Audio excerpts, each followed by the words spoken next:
This is Murder in the Morning with Tony Bruschi and Stacey Cole.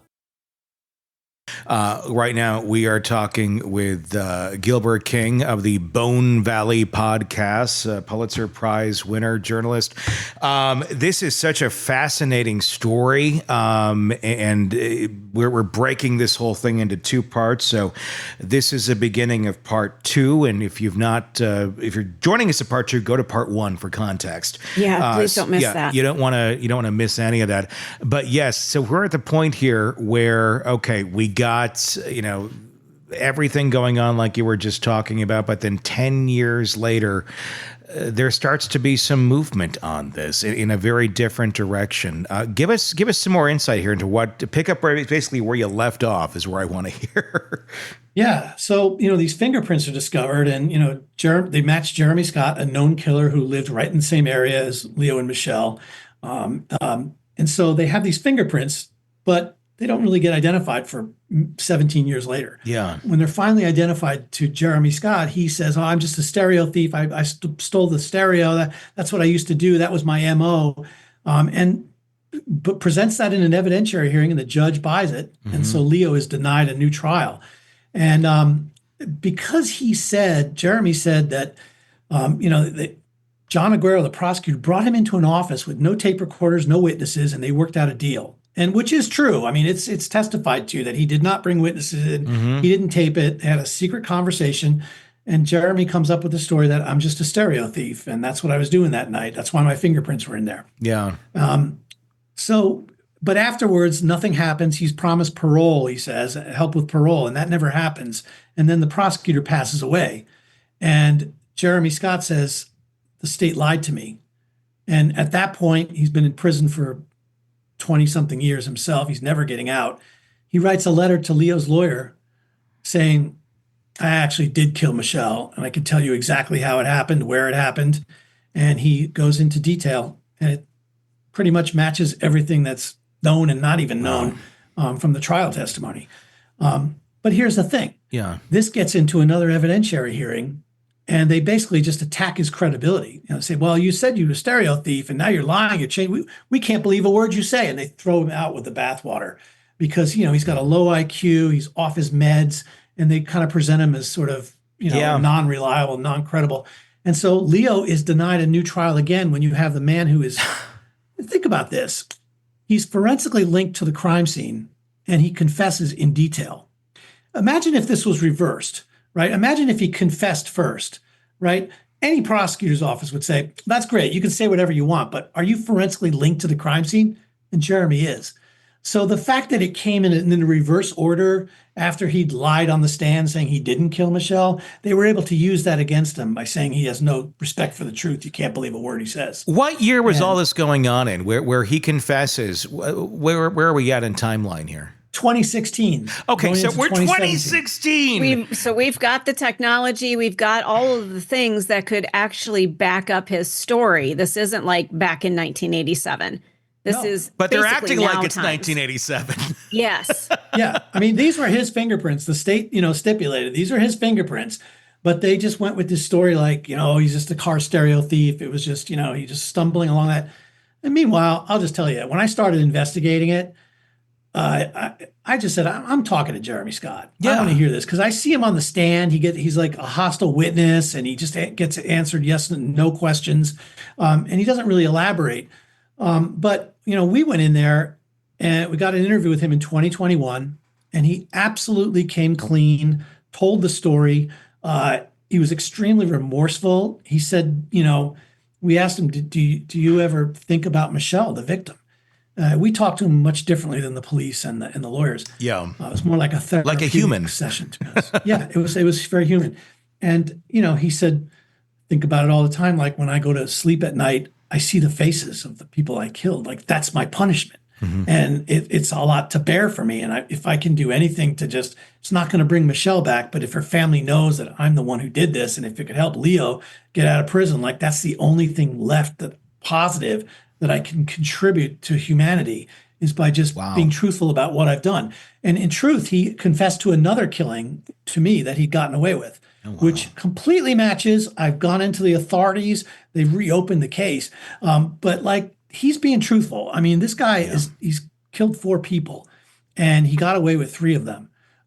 It was his 4th one in 1988 that he got caught and imprisoned for life. And he has a conscience. And, it's interesting. Leo goes up for parole every couple of years. And, he's been a model inmate. He's a leader in the prison. He's got, a theological degree. He's a pastor. But they keep holding him back because he hasn't shown any remorse. He hasn't apologized for killing Michelle. He didn't do it. Right.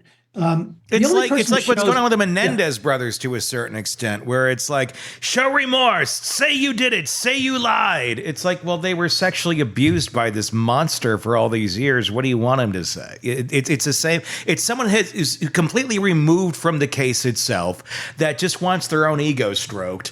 Of just saying, that's so frustrating. Yeah, I'm sorry. Continue on. No, it's absolutely laziness, to protect a conviction. And, it just so happens that John Aguirre, the prosecutor, is the man that sent Leo Schofield to prison. He's also the man that sent Jeremy Scott to prison. Yeah. So he's in charge of the investigation into Jeremy Scott. He shuts it down like on day one. Of course he would. Doesn't want that. And so that's what this case is really about. It's about the state attorney's office protecting that conviction. And I don't think anybody who listens to season 2, when we really spend a lot of time with Jeremy, in fact, there's a moment in season 2 where I'm speaking to Jeremy constantly now. He said, you're my only friend, Mr. King. I'll help you, you help me, and I send him some stamps, and he writes his confessions and he tells me all about his life. And honestly, this guy's more credible than the state attorney's office, in my opinion. He's speaking the truth. But there's a moment in season 2 where I was actually going down to visit Leo. Leo had gotten in a very bad motorcycle accident. He was released on parole last year. I think largely due to the fact that our podcast had reached so many people, they just stopped fighting it. So they said, just let him out, let the case die, right? So Leo was living in a halfway house, rides a motorcycle just like he did back in the 80s. And he got in a serious motorcycle accident. Some woman pulled out in front of him. He was giving his daughter Ashley a ride, and they both hit on at high speed. God. Broke his pelvis. They both broke their pelvis, many, many bones in their body. Fortunately, no head injuries. So I was down there visiting him about a month after the accident, and who calls me while I'm in there is Jeremy Scott. Oh, dear. Yeah. And I was like, and Jeremy had written letters to me saying, I hope the day can come when I can sit down with Leo and tell him I'm sorry for what I did to his wife and sorry about what happened. And, I really believed he was sincere about it. He would get very emotional about that. He had a great deal of respect for Leo. Leo in return has always been like the only person showing any empathy for Jeremy Scott, because the state just treated him like a maniac and a liar. And how ironic. And Leo, because of his background, said, Jeremy's part of my story. I believe that he's the person who killed my wife, and I can't live with this bitterness unless I can learn to forgive him. And so, but, he doesn't know if he can actually do it. He's prayed about it, but, he's still kind of upset about this, obviously. Well, of course. And so I have the phone. I said, Leo, I got Jeremy. You're not going to believe this. It's Jeremy on the phone. Should I take it? And he's like, yeah. And so I talked to Jeremy. I said, Jeremy, I'm visiting with Leo. Do you guys want to talk? And they both said yes. And put him on the phone. I won't go into too much detail to spoil it for you, but, I'll just tell you that they stayed true to who they are. These are 2 men connected to that death of Michelle Schofield. These 2 men both know the truth of what happened that night. It's not reflected in the verdict. It's not reflected in the court, but you see these 2 men come together and who they are. Jeremy Scott just expresses, exactly what you'd expect. He's got remorse. He's sorry. And Leo just rises to the moment and just forgives him. And just, they talk about it. And it's sort of this, this redemption, this restorative justice that's just very raw, that's not planned. It was just a phone conversation between 2 men. And, what's remarkable about it is that Jeremy's a troubled inmate where Leo really has his life together. Mm-hmm. And Leo just guides him. He's like hearing that Jeremy's struggling in prison. He's just resorts to the mentor role that he had in prison. Like, you got to stay through it, stay through that program. You'll get out, you'll get moved here. We're thinking of you. Leo's like, my family thanks you. You did the right thing. You're a large part of the reason why I'm out of prison. And I just don't want you to live with the pain of this. You've done the right thing. And, we're thinking of you. It's just like this incredible moment. And it really just came from like treating Jeremy like a human being. Like nobody wants Jeremy to get out of prison. He does not belong out of prison. Right. But what can he do within the prison to better humanity? It's to try to relieve the suffering of the people he's hurt by telling the truth. And he's been doing that. And I don't find him lying or trying to claim credit for this stuff. He's connected to the areas where all these murders happened. He's forensically linked to 3 of the 4 murders. He's confessed to 3 of them. I mean, there's no doubt about these. He definitely killed Michelle Schofield, and he killed a cab driver, which nobody investigated until we took it from Jeremy and started corroborating a lot of the evidence. What was the motive for all of this with him? I mean, why was he killing all these people? He was what they call, and the FBI has a profile, it's called a disorganized offender, which matches Jeremy to a T if you look it up. It's like their robberies gone bad, and he's an extraordinarily violent person who's been homeless since the age of 10, in and out of foster homes, substance abuse problems. His grandfather backed over him with a car when he was a child and suffered some brain damage, very low IQ, extraordinarily impulsive. And so these robberies that don't turn out the way, they just accelerate into this high level of violence.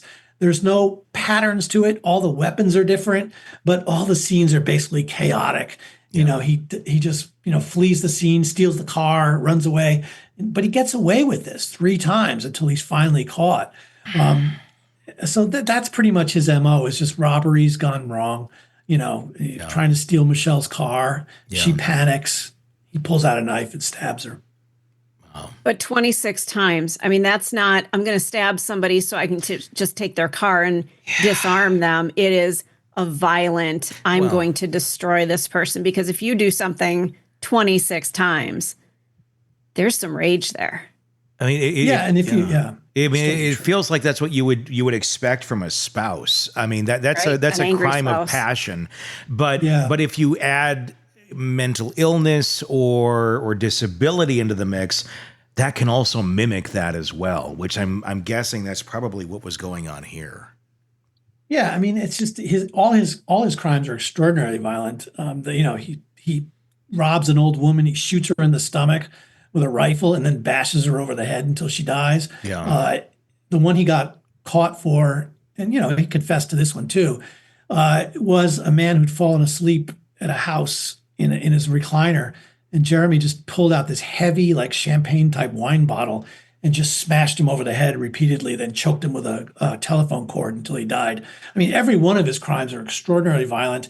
He never gets away with the money he's trying to do. He killed a cab driver, never got the money, stole the car, crashed the car. With Michelle, he stole Michelle's car. It broke down on him a few miles out of town. He was kind of a mess at the time. But there's just no doubt that he has done this. I've been speaking to him for 4 years on a telephone card. He's never once denied killing Michelle or any of the people that we've talked about. And he gives. He with the cab driver was remarkable, because he said like how he got away, and he said the dogs were on me. I thought they were going to get me, but they never came. Well, I ended up talking to the lead detective, and he said, "Yeah, we could follow him until we lost him at this abandoned house." Jeremy Scott said, "That's where I hid, in an abandoned house." And he's there. He's in the house. He's now. He drew a map with everything on there that was more detailed than anything I'd seen in the police reports. He actually recognized some witnesses that he'd grown up with as a kid, and he drew where they were, which is exactly where they were. There's no doubt he was there. Keep in mind, this is a man with his IQ is below 80. He's not a master criminal. No. When he lies, when he initially lied saying that he did not kill Michelle, he can't hold that story together. It's all over the place. Sure. When he starts to talk about killing Michelle, that's when it all falls into memory. It's much more specific. And so, he's never once denied this. There's no doubt that he's done these crimes. And it's just like, here you have Leo insisting he's innocent. Jeremy is insisting he's guilty, and the state of Florida doesn't believe either guy. It really just makes no sense. Do you think there's more crimes that Jeremy has committed that he's not confessed to yet, or that he's even remembers? I mean, where do you think he's at? Has he let everything out to you at this point? He has that relationship with you where it seems like he's trying to just clear his soul. Where do you think he's at?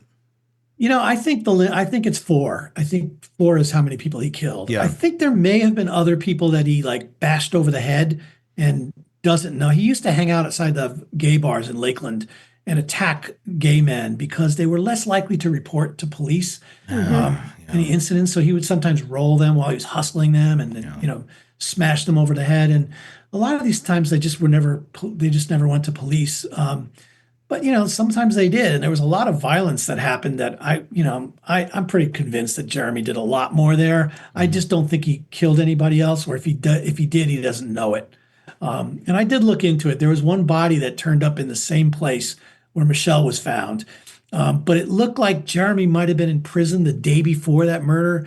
And it's a little murky about when she went into the water, but it was the same spot where they found Michelle. And also like season 2 explores Jeremy's girlfriend. She agreed to talk to us. He had a girlfriend at the time.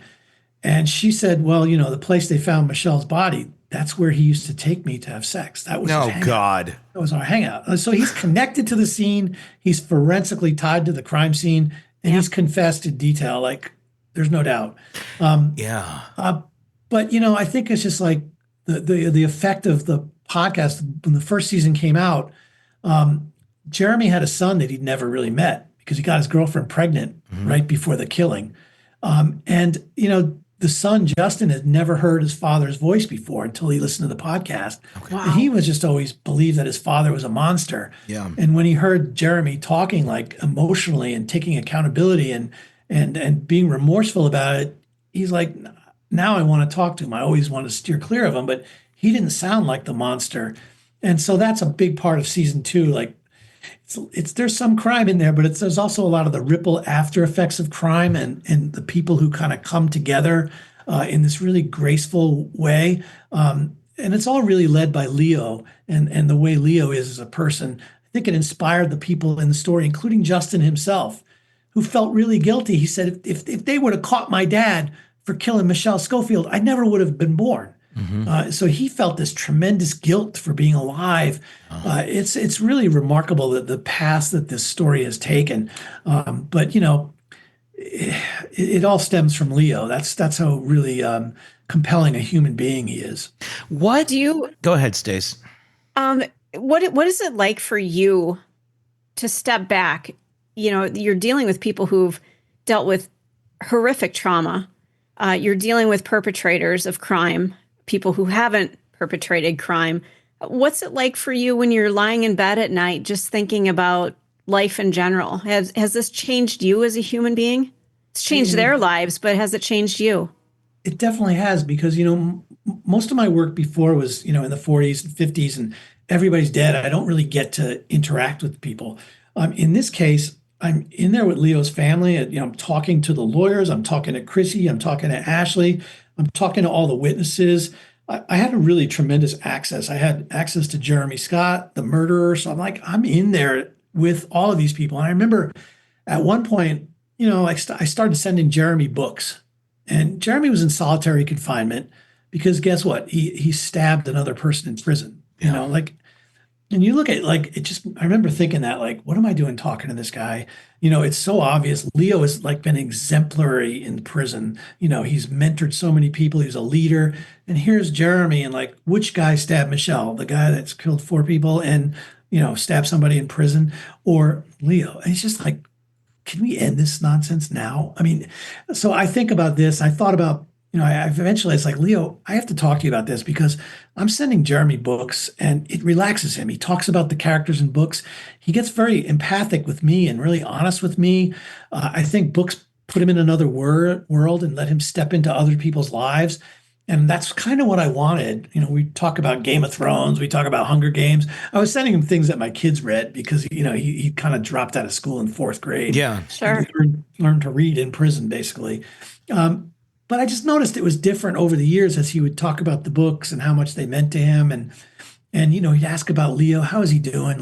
Is he doing all right? And he just seemed to be a better human being. And granted, nobody wants to see Jeremy Scott out of prison. He can't be rehabilitated.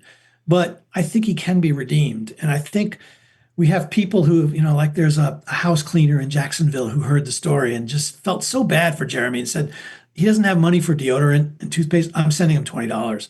And they start this writing correspondence back and forth that leads to phone calls themselves. And she becomes like this motherly figure, getting him GED books, helping him study. And he starts revealing things about his life and becoming a more human person. I had to go to Leo. I said, Leo, are you okay with this? Like I'm talking to Jeremy Scott, the man who killed your wife, and the reason you've been in prison for 36 years. And, Leo's response was just all Leo. He's like, Gilbert, I'm proud of you. Jeremy's part of my story too. And I want him treated with care. And it really taught me a lot about humanity and loss and grace under this kind of pain. It was just a tremendous example. And I don't think I ever could have done that without coming into the story. No, I mean, it's kind of amazing that's something that Leo was able to do after, essentially having his life taken away from him. And then, he's left to live the last years of it, but all stolen away by this one man and somehow finding peace and grace for that individual. We so rarely see someone like a Jeremy taking any sort of accountability. I mean, it doesn't happen. It's just they're in their zone. They're usually in their mental, illness or whatever, personality disorder, and that's where they are. They don't come out. Why do you think Jeremy did? Is it because it's a different type of situation? He's very low IQ, had the abuse, had brain damage, and he wasn't like other killers that are out there, not in the, the pathology that we see so many, where it's, like I said, a disorder or something that ends up going down some sort of crazy route.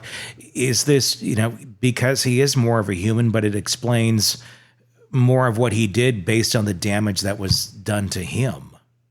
Yeah, I think he was severely abused. I mean, he was beaten. When they came time for the sentencing hearing, the family had to testify, and the abuse and the neglect that they described was just unbearable. His mother abandoned him at birth, just didn't want anything to do with him. He grew up thinking his grandparents were his parents, and his mother was floating around the scene, but he didn't know she was the mother. She wanted nothing to do with him. That kind of rejection, I think, I'm not a psychiatrist, but I think it adds something when you don't know who your father is and your mother you learn at like age 7 that she's actually not your mother. She wants nothing to do with you. Yeah. I just think there's all sorts of trauma in there, physical abuse. I mean, I don't want to go too far into that because Jeremy doesn't make any excuses himself. No. And that's kind of extraordinary about all of this. Yeah. Yeah. I mean, one of the last things he said to me is like, look, it's just one of these candid moments I had on the phone. After he and Leo had that conversation, he was standing at a kiosk at a payphone, and he was surrounded by inmates. So he was kind of careful about the words he was saying, and he didn't really want to get emotional. Yeah. But he did a little bit, but he was holding back. But then he called me back a little later, and he just kind of wanted to process that. And I said, did Leo's words make a difference to you? And he goes, I got to be honest with you, it nearly broke me down talking to him. He said, just knowing that, like, I'm the reason he was in prison for 36 years. And then just to hear him free and out and riding his motorcycle, it got me real emotional. And, the way he just described it is like, I ruined that man's life. And, he has a conscience. I talked to his family members and, I said, what do you think about these confessions? And they said, his younger brother said, the Jeremy I know did have a conscience. And if he's saying that, like, I believe him. The younger brother was in prison himself. And he said, this stuff wears on you. And as you start getting older, it starts to take even a greater toll on you. And, Jeremy described that, he says, like, I go to bed seeing the faces of the people I killed every night. It's my punishment, it's torture. Yeah. And, by talking about it, he said he sleeps better. He's relieved himself of that. And I think Leo's words to him have helped him too. It's a very strange situation. I'll just sort of say this, when I don't have much experience with this, but I've had it a few times talking to people who have killed before, and they'll kind of tell the story of it. They'll get you right up to the point of the murder, and then it starts like the aftermath of the murder. They don't like to actually go there. And you saw that with the Murdaugh trial. The judge said the same thing. Yeah. in decades of time. I've never seen a guy like actually describe the moment where the trigger is pulled. And Jeremy does that to an extent with Michelle, but you can see it bothers him to, admit that part of him. So he said, I stabbed her, I lost it. I don't know how many times. And then he gets to how he moved the body into the water, and that he gets into the details of that. But with the cab driver that he killed, because nobody would believe him, nobody would believe me, I asked him to go there. And I said, I need you to tell me everything. And he did. He wrote this 6-page letter, and he drew that map. And then when I interviewed him about it, he just told me everything. And everything matched. Stuff that wasn't even released to the media, that wasn't even come out in trial, he knew. So there's no way this guy did his own little investigation on the side. This guy's speaking from memory. And so that was a thing that I asked him to do. And, you're asking someone to describe the moment where, the worst moments of their lives, where they killed somebody, they took a life. And, he's 55 now, 56. It weighs on him like it didn't when he was an adolescent when it happened. Sure. Is Jeremy getting any therapy in prison? Is he getting any sort of psychological help for what he's been through? And I know that sounds like a strange thing. He's killed people, but it sounds like he's really going through something as well. And we talked about humanity. Is he getting any assistance in that regard? Well, this is part of our story that we cover in season 2, which I think is just so fascinating. So, Leo, as a theological student and a pastor at the church, in the prison, once he got paroled, he got moved to a transition program to get him ready for parole. He had some people who studied under him, assistant pastors, and one of them happened to get transferred to Florida State Prison. And he was walking through there handing out literature, and he was telling inmates who were locked up in solitary confinement that he was from Hardy Correctional. And he hears a voice saying, you from Hardy? And the man goes over there and he says, yes, I am. And he goes, do you know Leo Schofield? And Oscar says, yeah, he was my cellmate for 7 years. We studied theology together. I know him really well. He says, my name is Jeremy Scott. Oh, and Jesus. Oscar goes, I know who you are, sir. I've studied that case too. Wow. And he shook his hand. And, Jeremy was blown away by that. He told me, he goes, yeah, someone who knew Leo didn't treat me mean, was kind to me and shook my hand and talked to me. And so now somebody from Leo's camp, who's all about, nonviolence and love, and, he lives and walks the walk. His disciple, Oscar, is now caring for Jeremy, going in there, talking about, his situation. And, Jeremy gets choked up talking about Oscar. Like some friend of Leo is actually caring for me, making sure I have the glasses I need to read, talking about my health, talking about death, talking about the things he's committed. And so we had Oscar calling in every time he visited with Leo, and he would give us updates on Jeremy. And this whole thing just sort of developed in a very strange way. Again, it's all about Leo and Leo's message spreading out and reaching out to Jeremy and caring for Jeremy. I don't think there's anything quite like it. And there's nothing forced about it. It's just who Leo is and the effect that he's had on people. I get emotional talking about him. Yeah. And I'll tell you that Judge gets emotional talking about him. Sure. In the very first interview we did, I said, Judge Cupp, what has Leo meant to you? And he's like, he just starts crying. Yeah. And he goes, I can't be a judge crying on this tape. And yeah, you can. You can be human. Yeah. Well, I'll just tell you, this judge, he during the podcast came out, he said, that's it. I'm resigning from the bench to go back to being Leo's lawyer. And he did. Oh, wow. Quit the bench and went back to Leo's. Then he argued for his parole. So, yeah, people walk the walk. And I think it's all about Leo and believing in Leo. That's how he's been able to stay married for so long, because he is the truth and he lives the truth.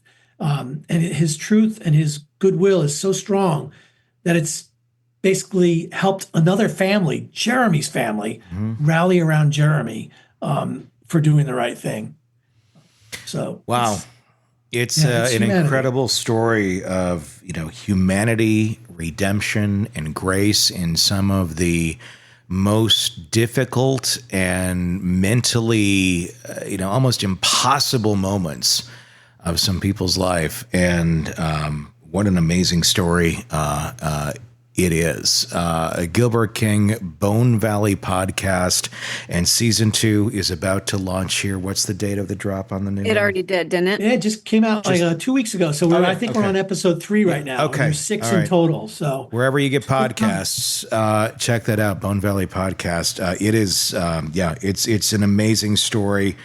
Thank you so much for joining us. This has been an incredible conversation. I can't thank you guys enough. I really enjoyed talking to you, and I really appreciate your level of questioning. I loved having you, and keep in touch because I'd love to follow more of the things that you were researching and going into. Quite we'd love amazing. Check it out. Press subscribe wherever you download podcasts so you don't miss any of the stuff we cover here for you. Let us know in the comments on YouTube what you think about this case. It's quite amazing. We'd love to hear from you. For Stacey, I'm Tony. We'll talk again soon. Craving non-stop true crime updates? Press subscribe now and get the latest cases, analysis, and expert commentary delivered straight to your feed. Only from the Hidden Killers podcast and True Crime Today.